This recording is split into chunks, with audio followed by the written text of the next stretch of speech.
What's up, guys? Welcome back to Gentlemen of Whiskey. I'm Brandon. That's Nate. That's John. What's up? Today, we are getting into this proof monster, Jack Daniel's Coy Hill. JD Coy Hill, baby! Woo!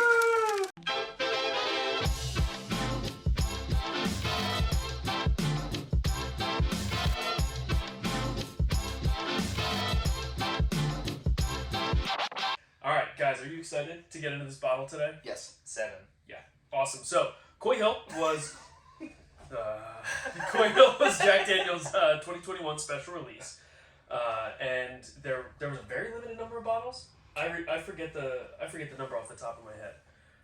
Yeah, I'm not 100% sure. I think there was like 150 barrels, whatever that equates to. Okay. Out of 2 rick houses, 8 and 13. I know that a lot of people say that the 8 is better, but I'm pretty sure this is from 13. This is from 13. On the label, there is the proof, the alcohol content, and then there's the barrel house down here. I'll put some sweet crispy B-roll up here.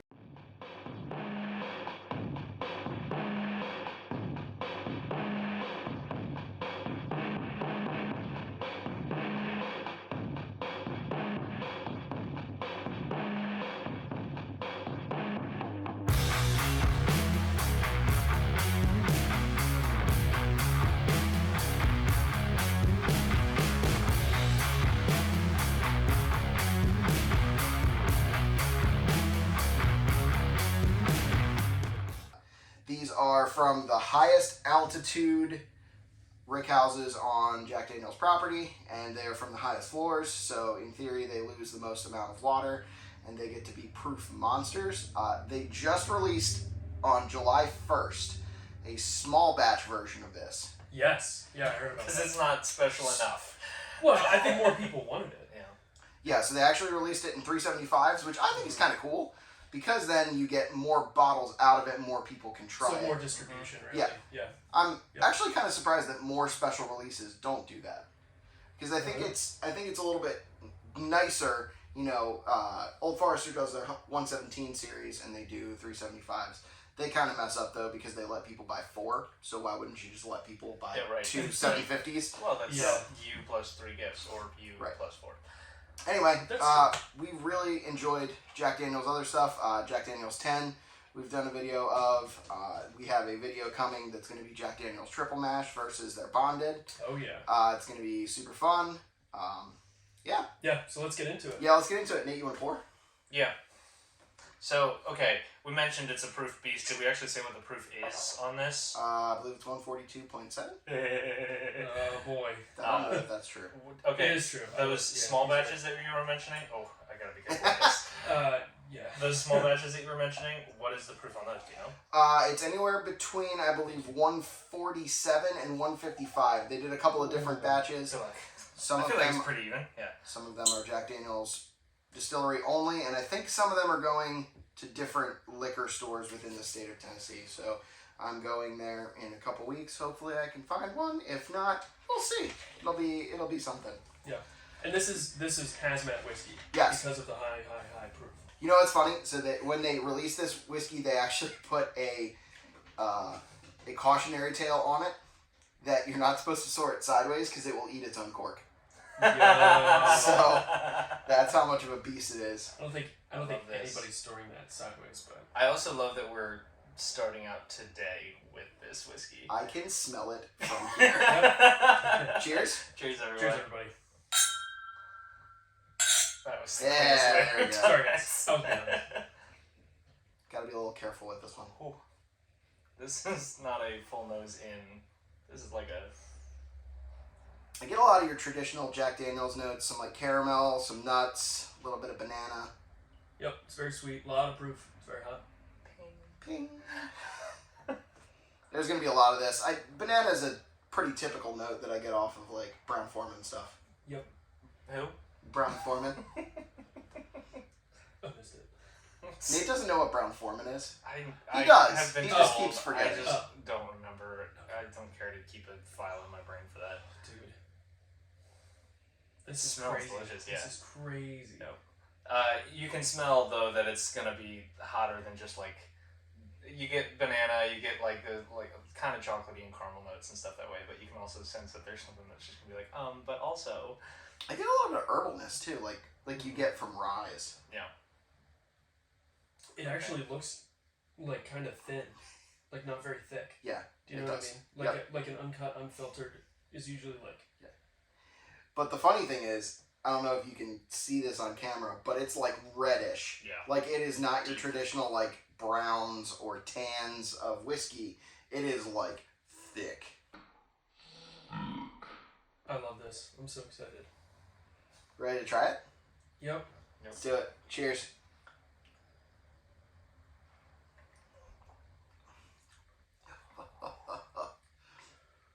Oh yeah.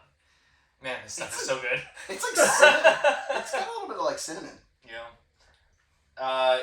It also, okay, full disclosure, we've had this before. More like when the bottle was freshly cracked and stuff that way. Yeah. It seems to have mellowed out a little bit since we last had it. But that being said, man, really intense flavor notes there. Like, obviously spicy, obviously hot, but there's still like a very sweet finish to it. Yep. A lot of caramel, a lot of almost like honey notes on the finish. It's got some like pecan pie to it, like a little bit of like candied nuts, some like bready notes, and then like nice sweet brown sugar on top. The second sip was better. You know what I mean? Shock the palate. Even though it is like thin, like there, if you look at the legs, there are many legs, and they develop very very quickly, which would lead you to believe legs. that it is quickly. thinner. Yeah. But it tastes nice. And Oh, like, the coating is really nice. It's very like thin oily. in the palate, yeah. Yeah, it is, and it stays with you for a long time. So, Kentucky hug, but like crawling Oh, down yeah. my throat. Oh, for it's sure. still there. Yeah. But it's Still- also like a still bear feel- hug. Yeah, It's like it's fully embracing. I've had 2 sips of it, and it's just like, good morning, friend. but it's not like the cartoon bears. It's like a grizzly bear that you're very scared of, Yeah, right. but it's got its arms out, so you kind of have to. Like, have you seen that picture? I think it's at Yellowstone or something like that. There's this grizzly bear that's kind of known for waving at people as they drive by in their car. And he like sits by the road and he just goes kind of like this a little bit. A lot of people have taken pictures of this bear. I'll find a picture and we'll put it up. I think I saw it online. But it's like that bear. Like he's friendly, and you're enjoying this moment, but it's still a grizzly bear, and it's like could still knock you on your keister. You're a little worried about what happens if you don't feed it. Yeah. Seriously. It's one of those things that like a trainer has trained it since it was like a cub, and then it just eats it. This is phenomenal. It's amazing, yeah. Yep. So good. So, whereas Jack Daniel's 10 is 97 proof, which is It's a all baby. but half this. Yeah. 50% better. Yeah, this is. They're good for different things, I think. So there is a place for low proof whiskey. Where is it, John? The bottom shelf. Well, 97 isn't that low proof. If it's under 100, I'm not usually interested. You are Jack interested in Daniel's Jack 10 Daniel's is great 10 though. Yeah. Yep. This is on a whole different level though. Like I always say, with higher proof comes a more depth of flavor. Like the flavor hits you differently, and that's this. Like this kicks the crap out of anything under. That's why I'm a big fan of keeping. Like if you want to know how a whiskey truly is, you put it in the context of other things like it. Right, which there's Absolutely. not a Yeah. huge amount of whiskeys that are like this in proof.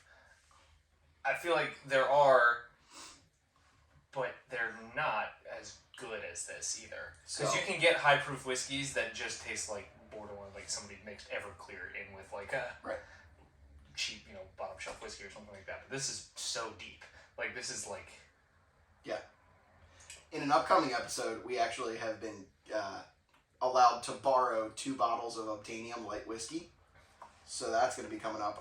Dave from the 717 Bourbon Society allowed us to take 2 of Take his a bottles template. home so we can test those on camera. So that's going to be another fun one to look forward to. Are they? I think I mentioned this in our pick 5 video bottles to save video Mhm. when you brought this bottle in.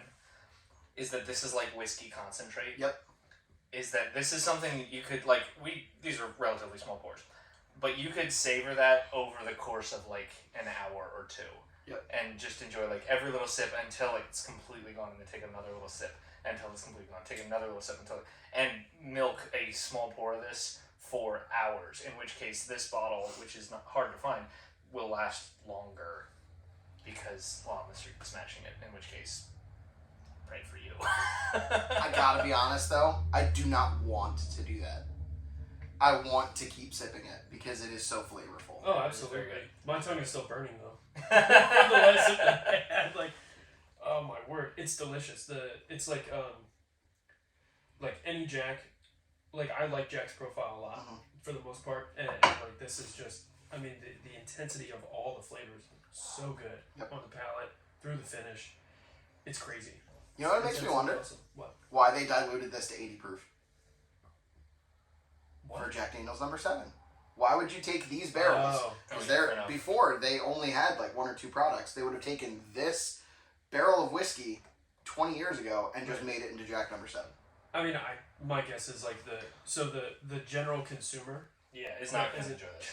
Consumer, they're not going to enjoy this, or they're not going to spend the money, Right. $70 or whatever this was, $80. Well, when you can buy a $20 bottle. They got to make their money on the number 7 so that they can create stuff like this. Well, thankfully we're in the middle of the bourbon boom and products like this can exist because people want different than just old Jack number 7. The three of us want pretty much everything different than old number 7. All right. Yep.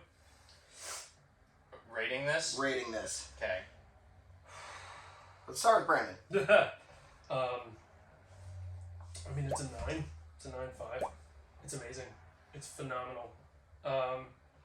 I would spend $150 to $200 if I saw a bottle somewhere, which is a lot for me. Like,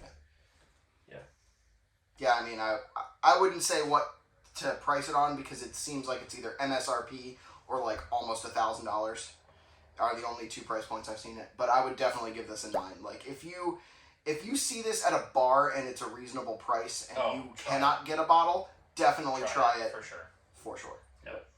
I'm right there with you. I would say I'm probably 9.5 for this. It's something that I don't think I will ever just come across a bottle in a store. I would make a special trip though to find it. I like this over any of the $200 MSRP bourbons that I've ever had. So it's like 4 or 5, but me too. I've had 0. Alright, so like, comment, and subscribe. Comment below with your favorite Jack Daniel's product. If your favorite Jack Daniel's product is the t-shirts that you can get at Target, you can comment that down below too, because I think I'd rather have a t-shirt than old number 7. Yeah, me too. That's a fair point. Alright, we are Gentlemen in Whiskey. Check out our other videos, and we'll catch you next time. Cheers. Cheers.